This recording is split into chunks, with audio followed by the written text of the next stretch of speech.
Welcome to the Connection Podcast. I am Lauren Dry, also known as the Connection Catalyst. Connection and this podcast for me is personal.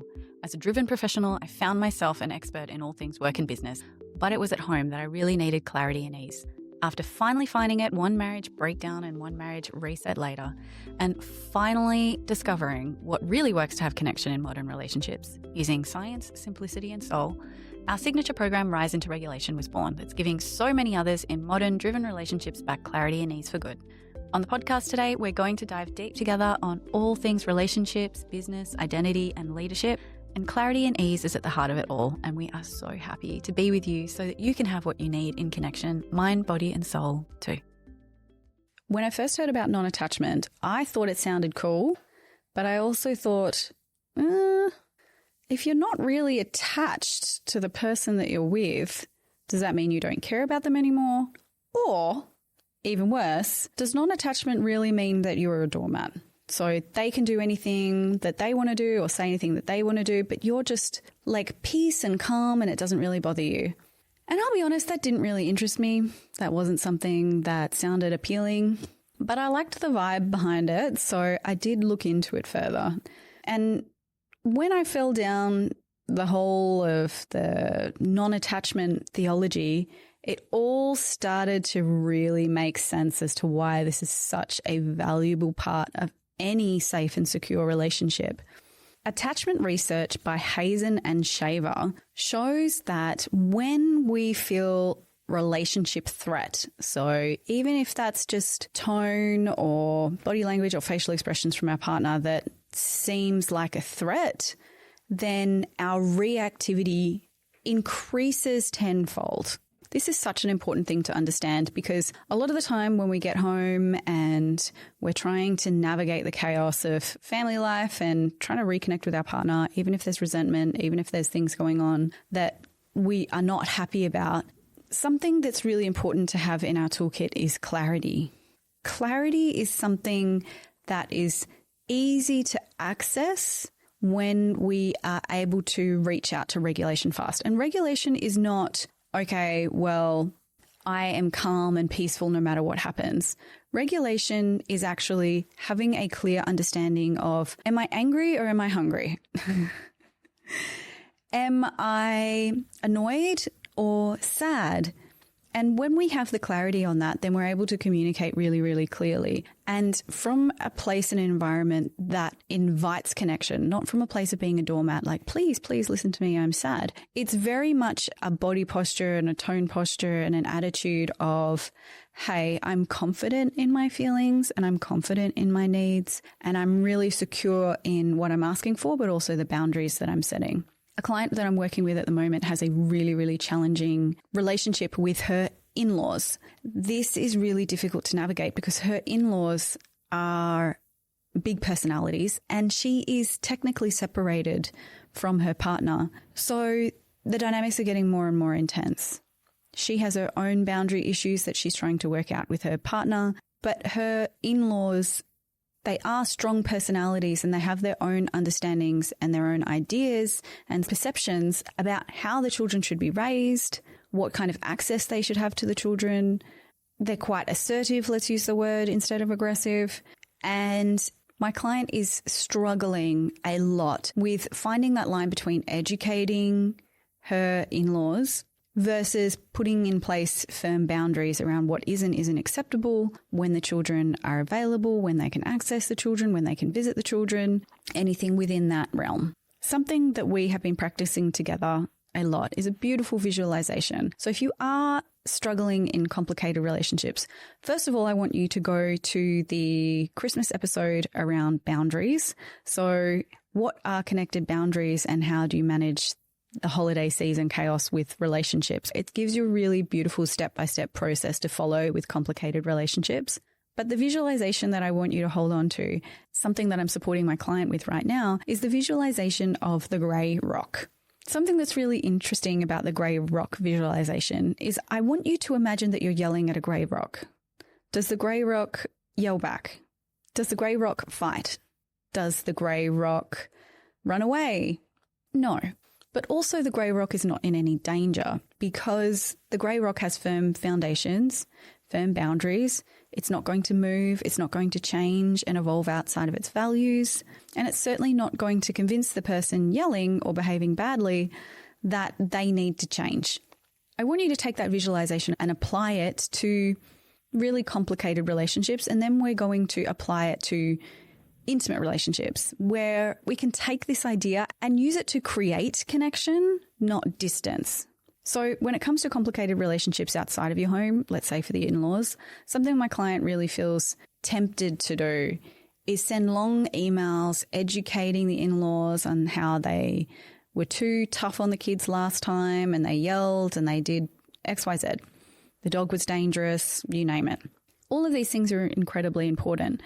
But what's happening is that the more energy that she invests in educating and trying to find the right words and trying to convince her in-laws that her boundaries are important, the more information and fuel she is giving them to come back and renegotiate and convince her that her ideas are wrong.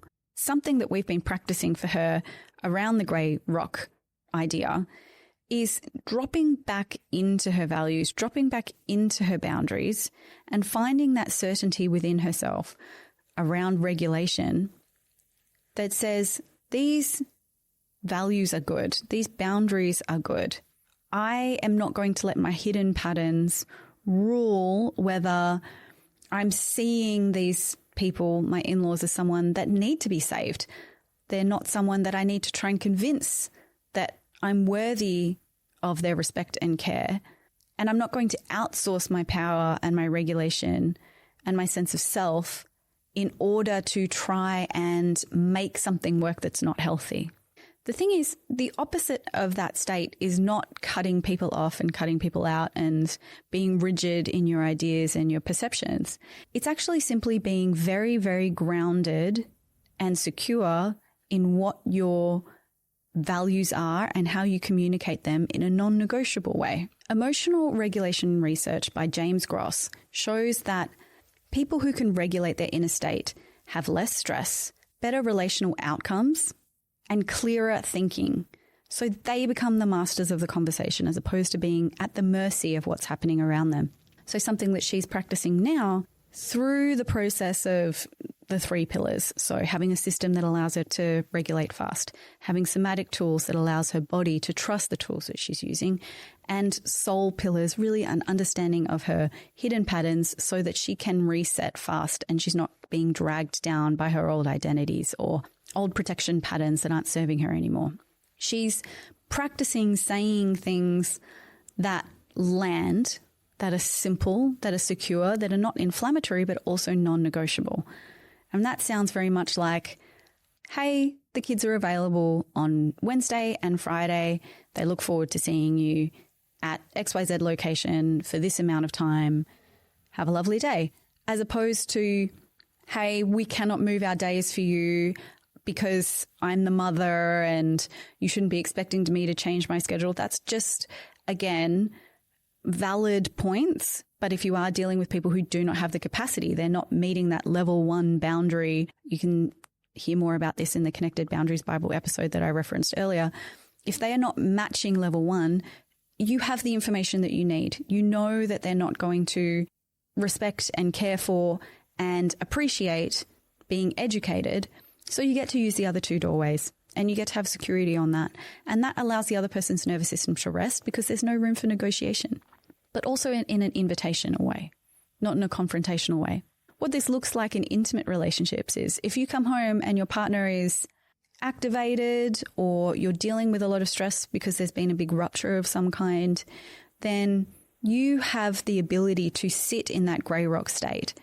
You know whether your reactions are coming from a place of reactivity and defensiveness, and you know how to hold your ground on things that are important in a way that's deeply invitational but also non-negotiable. I had a beautiful message from one of our graduating clients recently.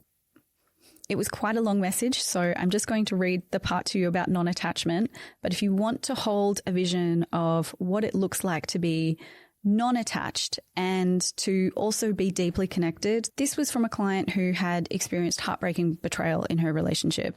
And as someone who's incredibly intelligent, incredibly passionate, but also had chosen to try again, there was a huge level of untangling that needed to happen around what was resentment, what was protection, what was clarity, what was a trigger, and how can she rewrite who she was in the relationship, but also the relationship itself, so that this was never going to happen again. Non-negotiable.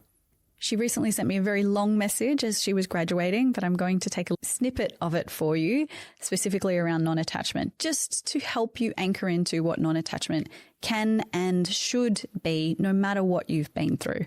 She said, I'm learning that I'm not responsible for my husband and I don't need to protect him or myself from his discomfort. I'm learning to let him be annoyed, let him be disappointed, let him miss an appointment, gosh, even let him make an appointment he needs instead of jumping in and filling the gap and saving him. It's not my job to manage his life, to make it comfortable and rescue him. Obviously, I still want to do nice things for him because that's within my values, but constantly bridging the gap and dipping into his lane builds so much resentment in me. I'm quick to recognize when I'm feeling the silence, feeling the distance, feeling his role, and have to quite forcibly stop myself from doing it and get back to myself. Funnily enough, turns out he's quite good at solving his own problems and more capable than I ever gave him credit for. Laughing face. Girl, is this detachment and secure attachment coming my way? Yes, that's exactly it. Oh, my heart. It's just such a blessing to be alongside all of you on this journey, all of my clients, be on this podcast and walk alongside you. It's such a blessing to experience these really wonderful breakthroughs myself and to be able to pass that on to my kids so that they get to start off their foundation with relationships from a really secure place. So if you have any questions or if you are curious a little bit more about what non-attachment looks like and how it actually creates connection, authentic, safe and secure connection, come and hang out in the DMs at Lauren_Dry. And feel free to head to the links in the show notes where you can learn more about Rise into Regulation, where we are the number one skill set high performers choose to use to have clarity and ease in any relationship. Subscribe and follow for more, and I can't wait to see you soon.